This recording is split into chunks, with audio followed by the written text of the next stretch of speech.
नाज़रीन हिन महिल मौजूदु आहियूं असां सखर जे जेको आहे तारीख़ी माॻ साध ॿेले मंदर जे बिल्कुलु साम्हूं तव्हां ॾिसी रहिया आहियो। तव्हांखे ही ख़ूबसूरत मंज़र नज़र ईंदो हूंदो।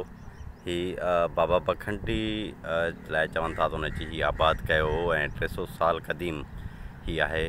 ऐं हितां ॾाढो ख़ूबसूरत तव्हांखे नज़ारा नज़र ईंदा। ही आहे लैशडाउन पुल, साम्हूं तव्हां ॾिसो था पिया। ऐं ही सिंधू दरिया जे बिल्कुलु किनारे ते ई वाक़ आहे ही साध ॿेले जो जेको मंदरु आहे, बाबा बखंडी साहिब जो मंदरु आहे।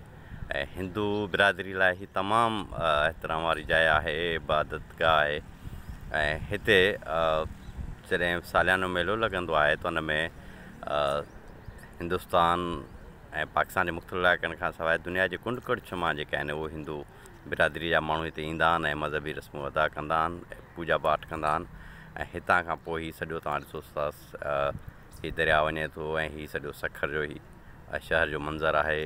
हीउ ॿेड़े वारा बि मौजूदु आहिनि जेके मेले दौरान साध ॿेले में ईंदड़ वेंदड़ माण्हुनि खे मुफ़्त में पहुचाईंदा आहिनि। ऐं हीउ ख़ूबसूरत मंज़रु तव्हां ॾिसो था पिया। हीउ पाकिस्तान जो झंडो लॻल आहे। इहा मेन हितां खां एंट्रेंस आहे। ऐं हीउ तमामु काफ़ी क़दीम आसार आहे। ऐं हीउ ईअं सम्झो त हिंदू बिरादरी लाइ त इंतिहाई ईअं सम्झो त एहतराम वारी हीउ सॼो मंदरु आहे। ऐं परियां बैकग्राउंड में तव्हांखे रोडी शहर नज़र ईंदो हूंदो।